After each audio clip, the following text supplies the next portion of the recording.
আসসালামু আলাইকুম রহমতুল্লাহ বারাকাতুহ।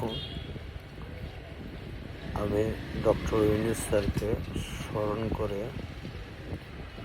আমি এই ভিডিওটা আপলোড দিচ্ছি। উনি একজন বাংলাদেশের এবং বিশ্বের জনপ্রিয় নেতা, নোবেল বিজয়ী, অ্যাওয়ার্ডপ্রাপ্ত, অনেক সম্মানিত ব্যক্তি, অনেক ভালো মানুষ। বিশ্ব ওনাকে অনেক সম্মানের দৃষ্টিতে দেখছে এবং উনি যেই সফলতা অর্জন এই পর্যন্ত করেছে, আশা করি ভবিষ্যতে আরও অনেক সফলতা ওনার মাধ্যমে আমাদের দেশের জন্য বয়ে আনবে। তো আমি স্যারকে উদ্দেশ্য করে দেশ ও দেশের বাসীর পক্ষ হতে একটি অনুরোধ করব, সেটি হচ্ছে আমাদের দেশে অনেক যুবক আছে, যেমন আমার কথাটাই বলছি, আমি একটি ব্যবসা করছি কিন্তু অনেক ঋণগ্রস্ত। এই ঋণ নিয়ে ব্যবসা করতে যেয়ে অনেক সময় ঋণের টাকা দিতে সক্ষম হই, ব্যবসা থেকে অনেক সময় সক্ষম হই না, কিন্তু এভাবে তো জীবন চলে না। আর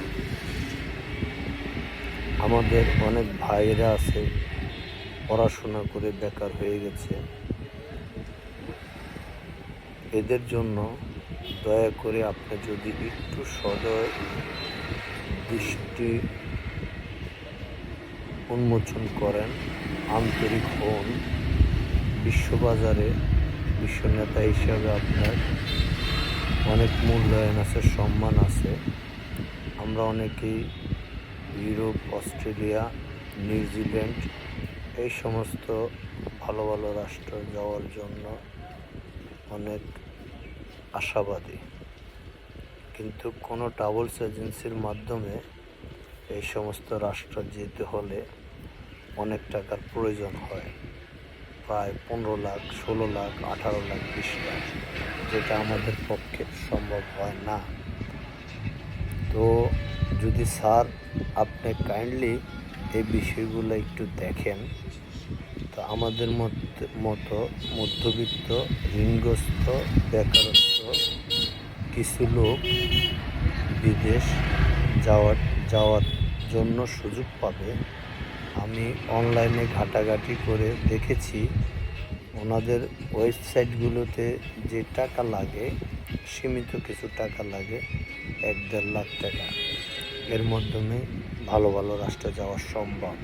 কিন্তু আমাদের এজেন্সিগুলো আমাদের থেকে অনেক টাকা দাবি করে, কারণ ওরা যেটা চায় ভিসা প্রসেসিংয়ের জন্য, এটা আমরা অনেকেই এটা করতে ব্যর্থ।